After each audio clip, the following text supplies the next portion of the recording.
Jean-Claude Biver's namesake brand conjures up the Carillon Tourbillon. Watch robbers move on from Rolex. Tudor appear for their weekly watch launch. Breguet launches its first ever flying tourbillon, and Baltic bring in the summer vibes, plus all the latest news from around the world on the show. But welcome to the Scottish Watches podcast. If you're new here, welcome. Be sure to check out the show notes. That'll be linked in your podcast player. If you're watching this on YouTube, then in the description you'll find a link, takes you to the website. Lots of pictures, tech spec, links to the watches, the events, the news items that we're going to be talking about over the next X amount of minutes. And we should hit the road running with the first news item, Dave. What is it? Yes, indeed. Well, we have got lots of watches to cover this episode, and the first one we're going to talk about is the latest version, or the latest model of watch from Biver's collection. That being, of course, that famous Jean-Claude Biver, who has been notoriously around the watch industry, lots of brands, many brands of whom he's done pretty damn well, it has to be said, to bring them into the fore.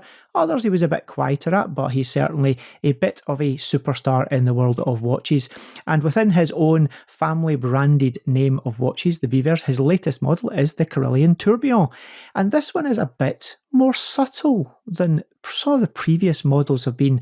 This is ultimately the flagship model, and he has had a few out there watches, I have to say. They're pretty in your face, but they do quite a basic model, the time only model, which is the most subtle of them all. But this is a tourbillon that acts like that subtle model. No tourbillon cage to be seen on the front on the dial, no cutout at 6 o'clock, 9 o'clock, or anywhere else for that matter.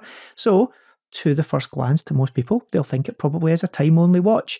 The giveaway is that lack of a second hand, because obviously you've got the tourbillon cage in there, which would normally be acting as a running seconds, but it's missing.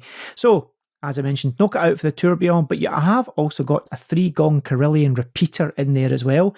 2 versions. You can have it in all titanium, which is pretty stealthy, I have to say, or a 2-tone in titanium and 18-karat rose gold mix, which is definitely a bit more Bobby Dazzler. A little treat that comes with it, both models are also delivered with a set of cufflinks in material matching to the actual watch case, so either in the 2-tone with the titanium and the gold, or just in titanium. Of the few of these I've handled, the bracelet is the bit that kind of caught my eye.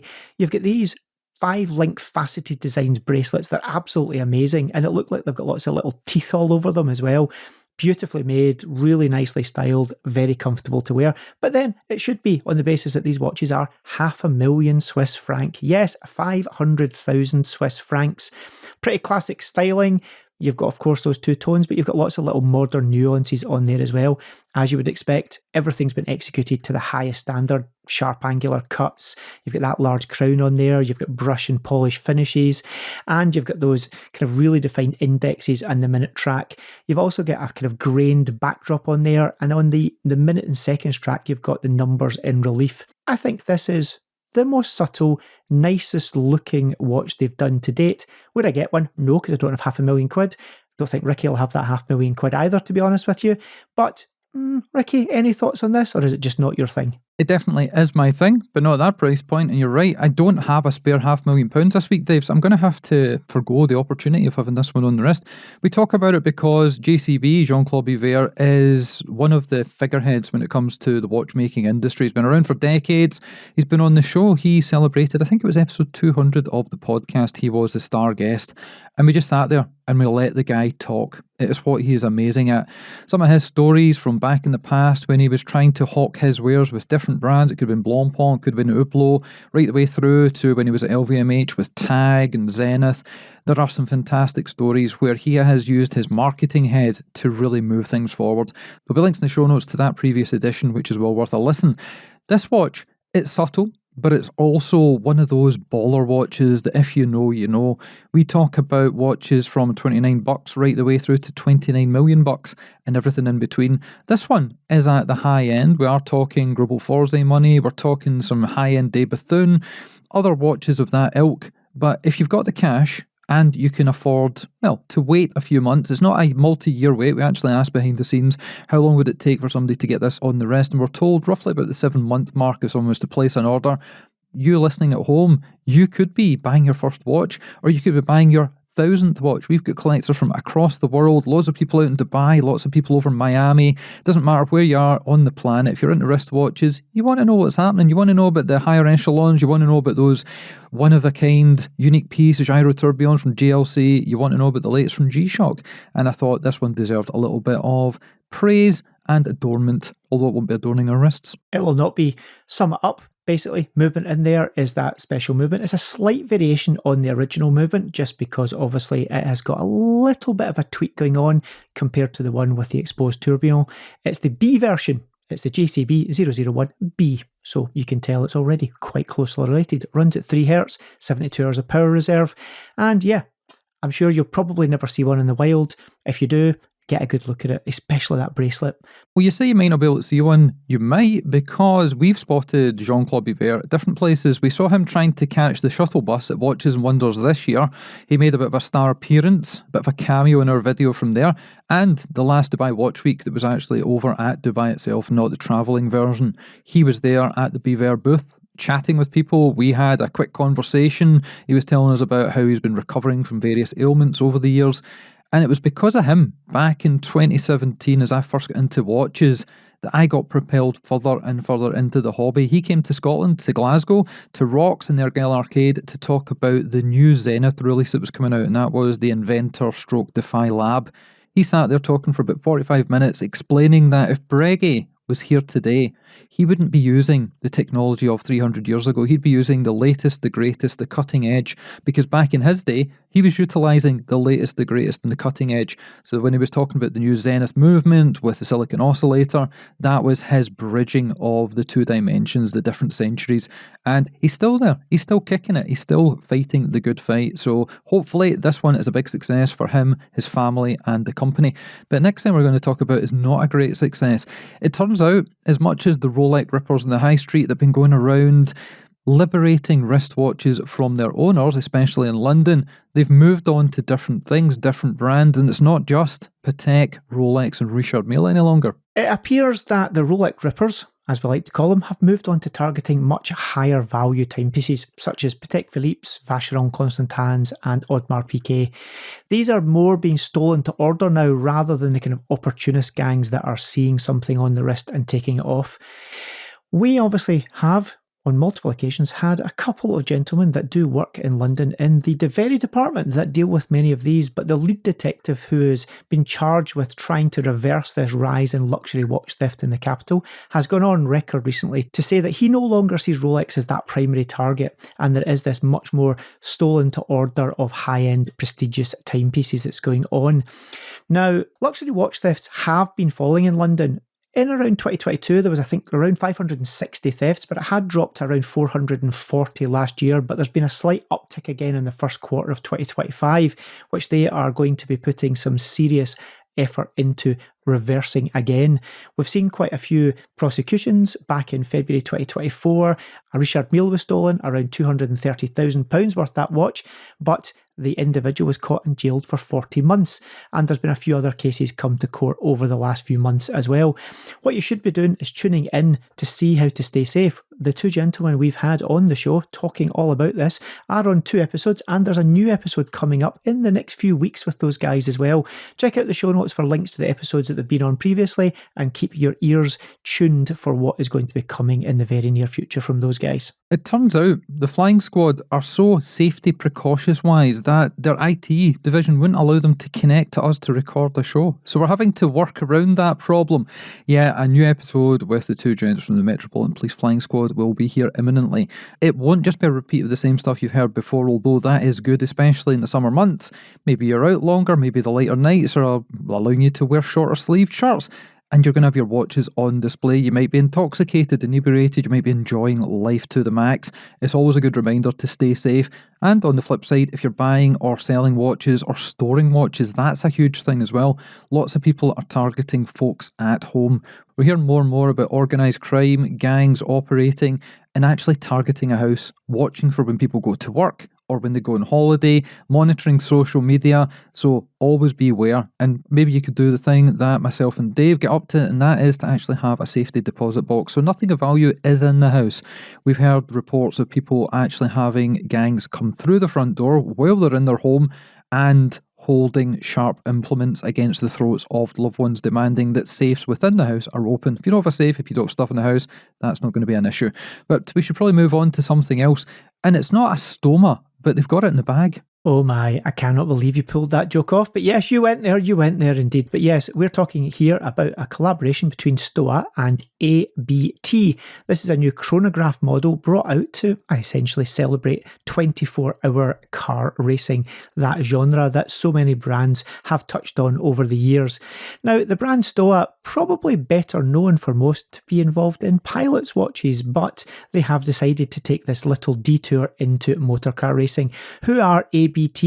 Well, also known as Sportline. If you've ever bought a car from the VAG group, Volkswagen, Audi, any of those guys, you will sometimes see that little badge on there. They're the kind of tuning division, essentially similar to what you might get from Alpine with BMW, maybe with AMG, with Mercedes-Benz, and many of the other ones out there as well. It's a limited edition, this watch, 50 pieces. It's going to be around €3,500. That includes VAT at the German rate, of course, because it's a German brand. And this is all to do with the involvement with a 24-hour Nürburgring racing. Two vehicles that are going to be entered by ABT in that competition in 2025. Both are Lamborghinis. The watch itself, Sellita SW510 chronograph. The movement's a bicompax design where you've got those two sub-dials at the 9 o'clock and the 3 o'clock position, kind of like a big eye layout. It's a 44mm case in a black treated stainless steel, 16mm in thickness, so it's definitely a chonky boy. You've got a black dial with a pattern print on it. You've got black hands, albeit with a fairly good lump of lume there, which you're going to need because this watch at night is going to be difficult to read unless it's got a lot of lume on there. A couple of little accents on the dial denoted in red. So yeah, if you like your chronographs, if you like that kind of German Teutonic aesthetic, this could be one for you. Not a brand that we talk about a lot on the show. I can't remember if we actually have talked about it before, but I have seen previous editions. And when this one came across the desk, I liked the look of it. Good tie-in with cars. Me and Dave are going to be talking about cars more in the future. We've got some brainstorming sessions we'll be working on with things. And the look of it is a little bit like the Dior watch that we discussed a few months back. And it's got a colour scheme. It's got a look to the dial that appeals to me, and the bezel being slightly slimmer than usual all kind of comes together. And ABT, that is a badge that I've seen on the back of numerous Audis around the UK, generally Audi TTs or things of that ilk, where they've been slightly tweaked, slightly made to go faster, or had a little body kit added on. So it's a brand that I've heard of. And it's good to see them tying in, doing some cool collaborations with car brands. We've seen Moser last year with Alpine. We've seen lots of cool things. And it's nice to see more of the independent sphere getting involved in that kind of stuff. But more news coming from Switzerland, funnily enough, but it's not really to do with watches, although it is to do with timing. And that is that Hublot are going to be the timing partner for the UEFA Women's Euro 2025. This is going to be the 15th consecutive year that this has happened, which coincidentally is the number of the unders team that whipped the Swiss women's team 7-1, and it was all full of 13 and 4. Anyway, Dave, tell us more about what's going on here. Yes, I'm not going to tread on that line, mine that you've laid up for me. But yeah, Hublot have had a fairly significant involvement in football, as we call it, or soccer, as a lot of the rest of the world call it, over the years. And they are the official timing partner, I guess, or timekeeper is probably more accurate when we use it with football or soccer. The UEFA Women's Euro Cup 2025 is kicking off in Switzerland round about when you're listening to this, early July time it kicks off. You'll have 16 teams competing across 8 cities in Switzerland, and Hublot have been the timekeeper since 2010 within the football world. You're going to get a few things that you'll see out there. The referees and the kind of pitch officials will be wearing Hublot's Big Bang E Generation 3, a next generation connected watch. It's actually specifically for referees. It kind of optimizes performance on the pitch. Can you tell a marketing department wrote this? The smartwatch has got custom apps that you can monitor how many yellow cards, substitutions, red cards, stoppage time, all of these things that you need to know if you're a referee. They used to just write it in a little book, but hey, you need a smartwatch to do that now, apparently. It's designed to optimize their performance on the pitch. Well, good for them.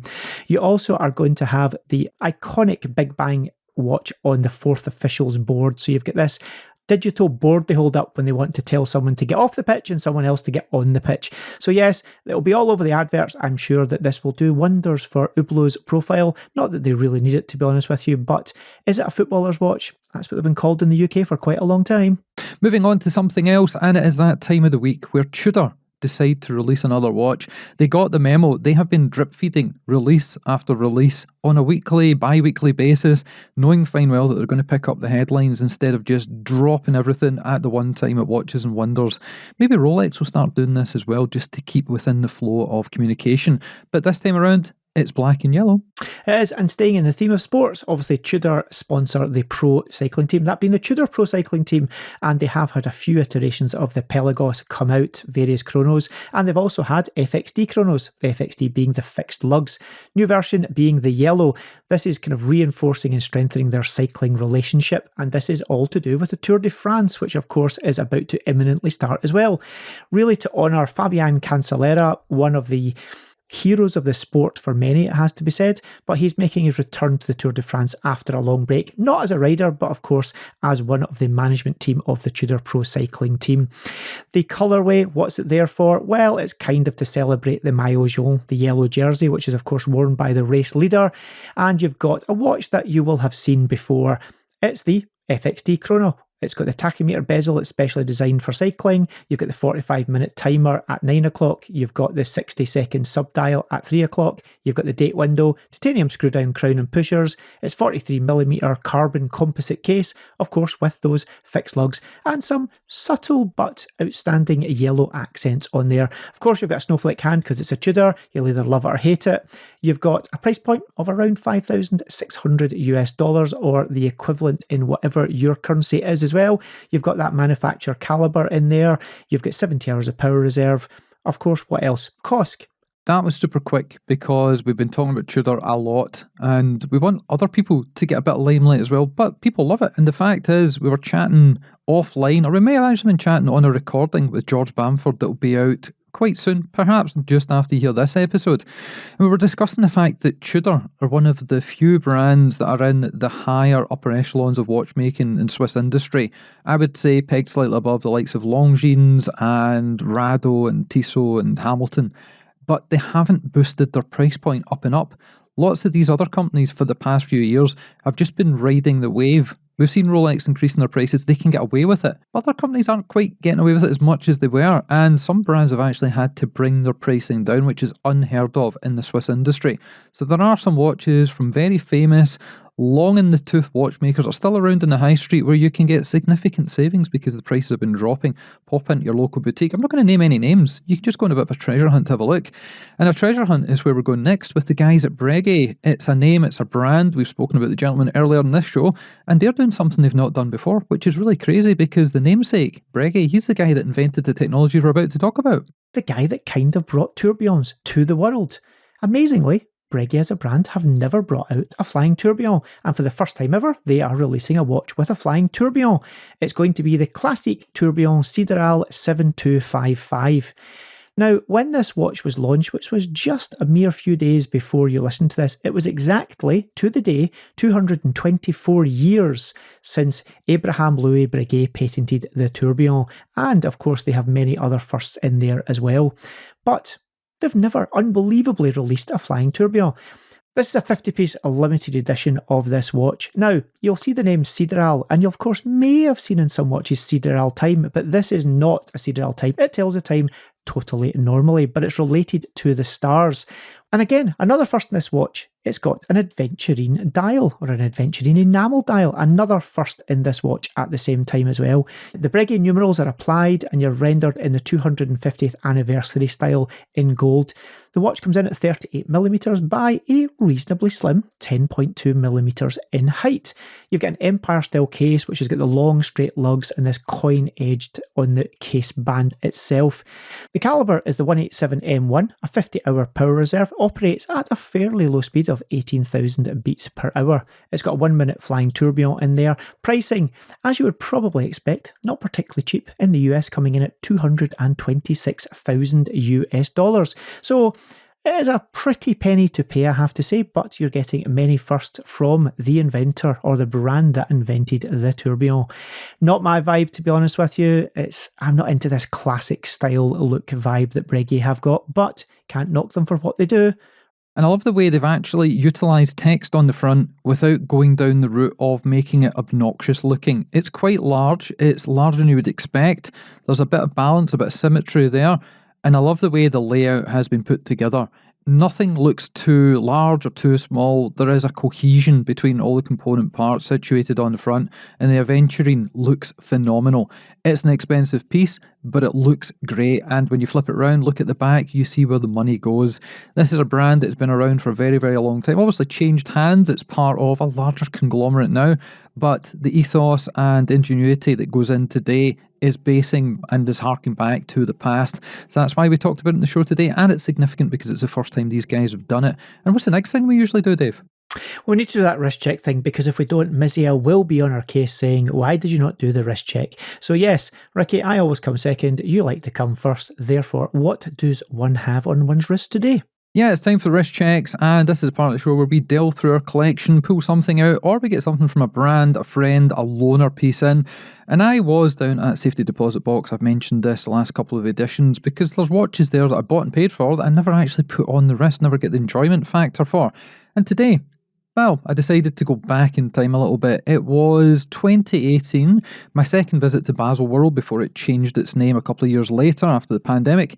And there was a collection of Speedmasters on display from Omega right at the far side of the display. And in there, hiding in a corner, was a watch that I'd never seen the look of before, especially not from Omega. And it was a ceramic number in black, but it had a bit of a strange dial. And what was so special about this dial? Well, it turned out it had been laser ablated, a term I didn't know anything about, and a little bit more than just carving it out, engraving it, chopping away. They'd used lasers to etch, eat away, and create a reminiscent style that was to simulate the look of the lunar surface.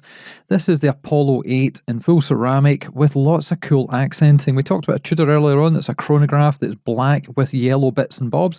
Well, this was my first foray into that colour scheme as well. My first Speedmaster, one that's remained in the collection since I picked it up. I was the second person in the entire country to get a hold of one of these. Can you guess who the first person was? Dave?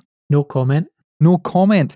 But yeah, I was the second person to pick it up. And in standard tradition, if you're watching the YouTube video, you will see that the hands are almost perfectly aligned at the 10 past 10. Because again, I have managed to conjure up the wrist check at exactly the correct point where you'll be able to see it. Lots of amazing AR coating on this.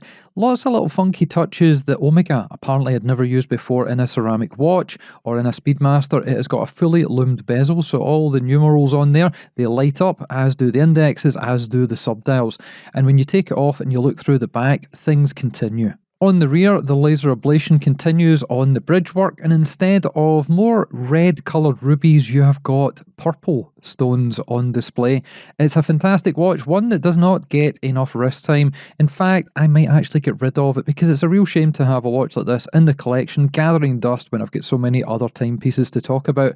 It comes on a leather strap. I'm not the biggest fan of leather straps, so I have created a little bit of a problem here. Sacrilege, in fact, yes, I went on to the international markets and I picked myself up a black ceramic bracelet to go with it. Some people love it. Some people absolutely hate it and detest it. It would be like putting aftermarket wheels on your Ferrari, something like that. But I think it works. It means that everything is scratch proof. I ain't going to have to worry about it too much.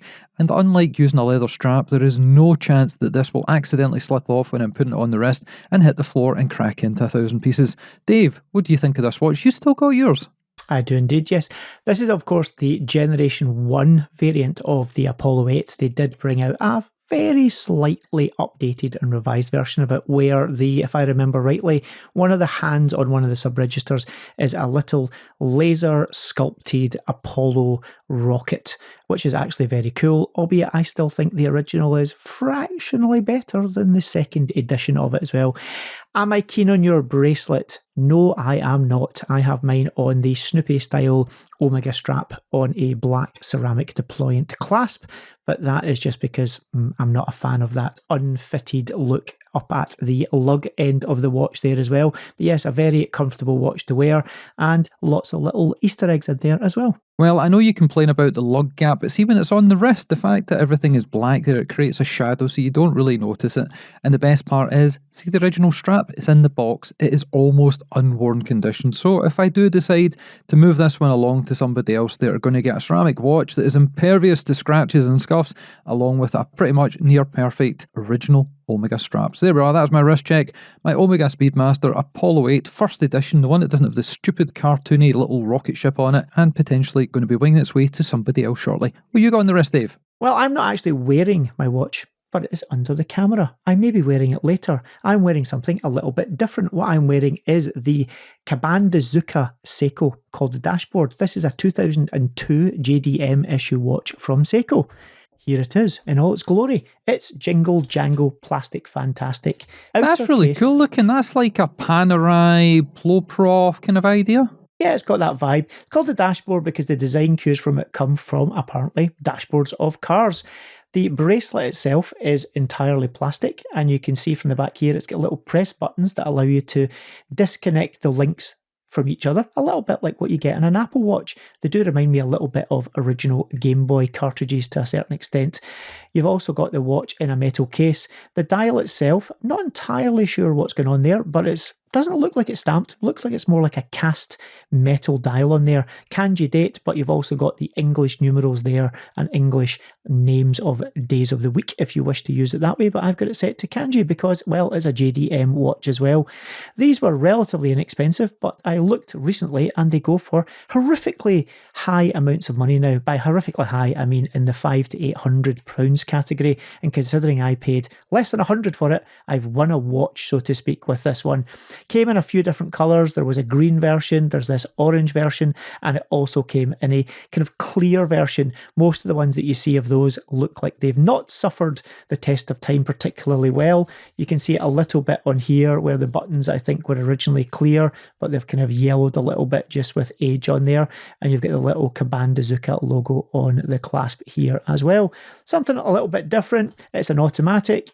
It's Seiko. It's not particularly accurate. Shock horror there for most people, but on the wrist it looks super cool, and it's a watch that definitely gets people asking questions. Well, that is a really cool watch, and I like the colour of it because it's a familiar colour. It looks almost like the colour of my car, and I've been slowly working behind the scenes to get my car sorted out, get the house sorted out, build the studios up, plus doing the 2 shows a week, plus preparing for going to the limited edition 10-year anniversary, Geneva Watch Days, and various other things that are coming down the line. Nothing stops in the world of watches. Time keeps continuing and flowing, and I quite like that watch. That is something that I've never seen before.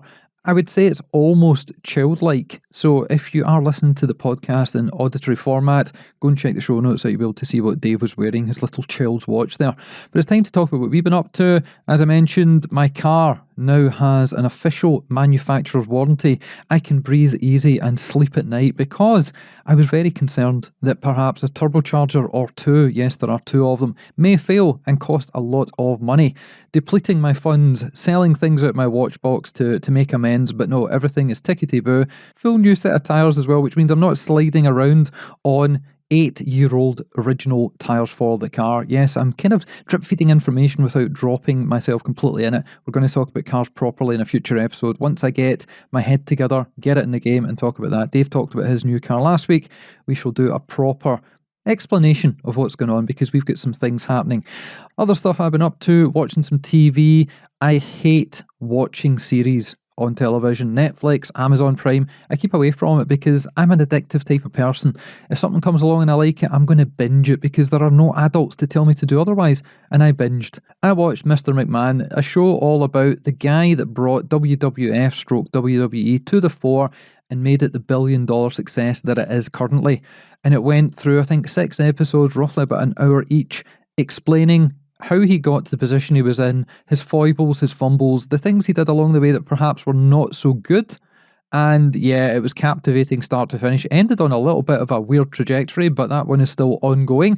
Also watched a podcast, listened to a podcast with the scriptwriter from original Top Gear. Not the one from the 70s and 80s, but the good Top Gear where you had the trio of Hammond, Clarkson and May. I didn't realise there was actually so many people behind the scenes working on stuff, and it turns out the guy that was creating the jokes and the set pieces that were introduced on the show, it was actually a gentleman that created a website here in the UK called Sniff Petrol. And I remember this from about 20 years ago, 25 years ago, where there would be satirical news pieces and articles written in a very formal way, a little bit like The Onion, but to do with cars. And it was great hearing what went on behind the scenes and how the show came to be and how pissed off he was when Jeremy decided to lamp his producer in the face, ruining the whole series on YouTube. The final thing I'll tell people about is a terrible YouTube channel that is amazing. It's called Family Friendly. And it does the jokes that you would get away with maybe 20 years ago before all the PC stuff and people got cancelled left, right, and centre. I'm not going to say much about it. If you've got a humour level that's as terrible as Dave and myself, check the show notes. There'll be a link to one episode, but listen to it wearing headphones or watch it in the privacy of your own home, because if people realise that you laugh and smirk at some of these jokes, you may get cancelled yourself. Dave, what have you been up to? Trying not to get cancelled, to be honest with you, as I quite often get fed up by the algorithm. Content that may or may not be in the socially acceptable category in this year of 2025. But I sent you a link to one of these videos. Did you watch it? Yes. I'm going to just say yes. I'm neither going to confirm or deny whether I found it humorous, but yes, I did watch it more than once. Maybe that gives away whether I liked it or not. Anyway, moving along.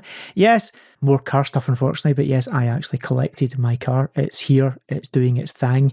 It's a bit confusing because there's lots of things about it that are very, very different to what I've been used to previously, which is something. So is it double A's or triple A's it runs on? It runs on even bigger than double A's, yes. It's quite unusual and it's quite weird to get used to, but we do enjoy it, or I am enjoying it so far, albeit I've only had it for quite literally a couple of days at this point. Outside of that, I am getting packety-packed because I have got at least 2 weeks of travel ahead of me, so I'm doing I don't own enough pairs of pants and socks to do the travelling I need to do, so I need to work out where I can wash them in between. Well, either that or turn them inside out. I guess that also does the trick. Yes, enjoying the sunshine, trying to actually make my garden look somewhat respectable. I don't know what it's age. I don't know whether I've developed green fingers, but I've decided to do a bit of gardening work, which is very unlike me, I have to say. Normally, I just kind of look at the grass, sigh, and walk inside. Outside that, though, that's about all I've been up to. But we have got more watches to cover, Ricky, so we should probably get on with it. Funny you mention about gardening there, because I don't take anything to do with what goes on outside in the greenery. I leave that to Simona, so she can look after the lady garden to her heart's content. But moving on to watches, there's a cool watch that I spotted, and we always look for the diamonds in the rough, the things that other people don't generally talk about too much on the show. And there was this cute little white ceramic number, and I have a thing about white ceramic watches. I've now got a couple, although I don't have a solid one quite just yet. That is still in the future. Maybe next year we can scratch that itch, or itch that scratch, as Dave likes to say. But tell us about this white little rabbit. This is, and I'm going to completely and utterly calling Sarah, get the name wrong. This is Rijke Co. I think that's how you say it. It's a Dutch name, and it's their Miffy Moonphase. They've got a collection of these watches, but they have now got a white ceramic variant, which is going to be the final edition in this series of Miffy watches. It all started back in 2022 when the Dutchman Laurent de Rijke founded his own watchmaking company, and he did something that probably no one was expecting. He brought out that iconic Dutch cartoon bunny, Miffy, pretty much known and loved around the world. It's seriously protected. There's even a foundation that's there to protect and honour the creator of this unique legacy. But he managed to get permissions, and this watch has got a few quite unusual features. It's got a unique rotatable design. You can actually rotate the dial in it from 12 o'clock, I believe around 90 degrees to 3 o'clock. We're now 3 years later on. There's been several limited editions, and it appears it's time to say goodbye to Miffy. We've now got this white ceramic send-off. The case has been completely re-engineered in certain areas to ensure that the performance is as it should be. You've got a modular construction. It's got an outer ceramic case with an inner ceramic case that runs on ceramic bearings to allow that signature rotating construction going on there as well. You've got a special spring mechanism that ensures that rotating movement is exactly precise as well. 38mm in diameter, so you've got lots of technologies and moving parts going on, but managing to keep it in quite a compact case. It's got slightly thicker than the original, it being 10.5mm, this one moving up to 11.3. I think we can probably thank ceramic for that. You usually have to scale everything up just slightly to ensure that you've got enough material. Even the dial is done in a matte white lacquer. All of the huge Moonphase, which has got the blue on there, it's got some yellow on there, all exactly matches the patina colours that have been dictated by the foundation that looks after the legacy of Miffy. Running on a modified Sellita SW288-1, which is a 38-hour power automatic. It is limited to 100 pieces. It comes supplied on a white FKM rubber strap with a pin buckle, and you also get a red elastic paratrooper style strap on there.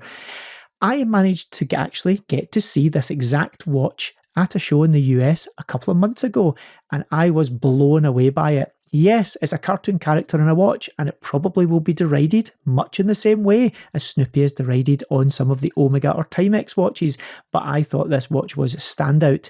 Price €3,950, excluding VAT, and considering all that's going on here, I would put this into the not inexpensive but bargain category.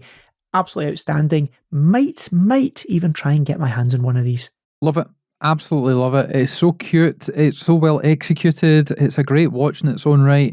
Tying in a complication plus a material at a price point with a licensed character, it's a win all the way. And we like to cover all bases here. We like to try and incorporate things that you wouldn't have seen before. And I don't think this would have crossed many people's path or been on anyone's radar. So I'm glad we got a chance to talk about this one. And the final thing we're going to talk about today on the show is a range of very colourful summer watches from a brand that really punches high above its weight class when it comes to price point, performance, ingenuity, elegance on the wrist, and they've been around for a while, and that's Baltic. Here we've got the Baltic Hermantique Summer. That's the series they're called, and we've got a bit of a hit of colour designed to, I guess, bring out the moods of summer in you as well. This model is a core model for Baltic. They've done lots of experimentation. You had the original Tudor models, you've had a dual time release, but for the summer this year, we've got 4 new colours.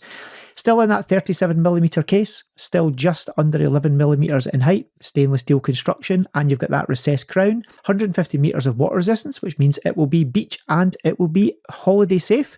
Lug to lug of 46 with a lug width of 20, so you can go strap monster on it, featuring an automatic Miyota 9093 movement, 42 hours of power reserve.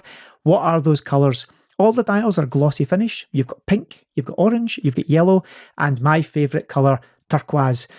These are all matched up to a colour-matched FKM rubber strap, or alternatively, there are 2 bracelet options, either steel beads of rice or steel flat link. Price point-wise, very attainable. €550 on the FKM rubber strap, €615 on the bracelets. If you're looking for a bright, punchy watch to wear in the summer that definitely says you're a watch person, but you don't want to spend too much because you're maybe going to hack about on the beach, this could very well be the thing for you. These guys do really cool looking watches for not a lot of money. Great alternative to some of the more mainstream offerings in this price point. These are super cool. Really like them. They remind me of Doxa a few years ago when they changed things up and it wasn't just black, blue, grey and orange. They brought in all these funky colourways. Even the beads of rice bracelet is very reminiscent of the Doxa range, but the price point is way down, and the fact that it's got solid lumps of lume for the indices is great because it means it's going to be very powerful into the night. And the thing that I like is the recessed crown. That is something that you don't see too often, although people should be utilising that more and more because it's the bit that sticks out. If you don't have the crown guard, then you might run into difficulty bashing it off things. I can't see any problems with these. The price point is super low. They are attainable. People know the brand. They have got longevity within the industry, the collector community. And these colourways are going to be something in there that somebody will want.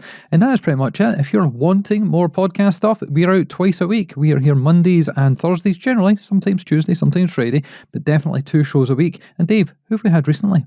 Well, we've had Johnny from the limited edition on, that Irish brogue getting out over the airwaves. We've also got Bamford coming up probably in a few days from when you're listening to this.